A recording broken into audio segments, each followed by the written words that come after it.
اور وہ گناہگار ہوتی ہے۔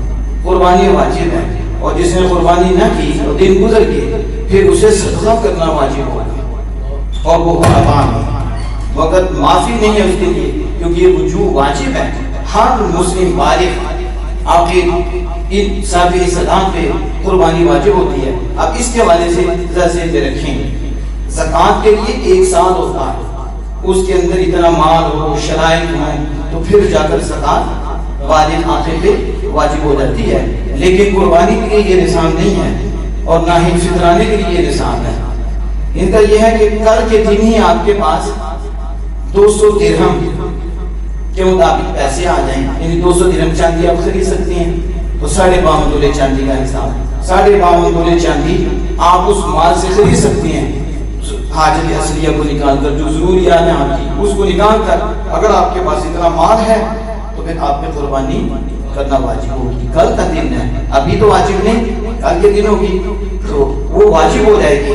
اب اس میں کیا ہے کہ اس میں یہ نہیں ہے کہ اس کے پاس سونے پہ سال گزرے، چاندی پہ سال گزرے، مال پہ سال گزرے، یہ کوئی نہیں۔ دوسرا یہ ہے کہ زکوٰۃ میں کپڑوں پہ زکوٰۃ نہیں لگتی، اور جو جائیداد ہوتی ہیں ان پہ زکوٰۃ نہیں لگتی، اور جو حاجت اصلیہ کے علاوہ گھر میں سامان ہوتی ہیں ان پہ زکوٰۃ نہیں آتی۔ لیکن قربانی کے نظام میں اور فطرانے کے نظام میں یہ بھی شمار ہوتی ہے۔ مثال کے طور پر ایک آپ کا گھر ہے گرمی کا، ایک گھر ہے سردی کا، اور جو تیسرا گھر ہے وہ زائد ہے، اب اس پہ قربانی لگے گی۔ جس کی یہاں آدھا مرلے کی جگہ ہے تو کہاں تک پہنچتی ہے، اس پہ قربانی لگے گی، کہ اس کے پاس اپنا گھر بھی ہے، اب وہ زائد چیز ہے جو اس نے رکھی ہوئی ہے، اس پہ قربانی آئے گی۔ ایک کپڑا اس کا سردی کا ہے، ایک کپڑا اس کا گرمی کا ہے، اور جمعہ و عید کے لیے اس کے کپڑے ہیں، کام کاج کے کپڑے ہیں، یہ تو جو بندہ مختلف پروگراموں پہ جاتا ہے ان کے کپڑے ہیں، ان کو نکال دیں تو ان کے علاوہ جتنے بھی کپڑے وہ زائد ہیں۔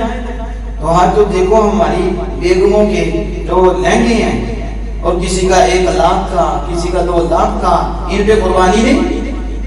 اور انہوں نے جو زائد چیزیں کر کے رکھی ہیں، 6 10 12 جوتیاں، بلکہ یوں کہہ لو ہاتھ پہ ڈال دیا جائے تو سب وہ بھی کام ہو جائے، جوتیوں کا، کپڑوں کا، اتنے کپڑے ہمارے گھروں میں، برتن کتنے زائد ہم نے گھروں میں رکھے ہوئے ہیں۔ اس کے علاوہ ہمارے پاس 4 مہینوں کے علاوہ دیکھو بیڈ اور اس کے علاوہ بھی کچھ چیزیں ہوں گی جو ہمارے گھروں میں پڑی ہوتی ہیں۔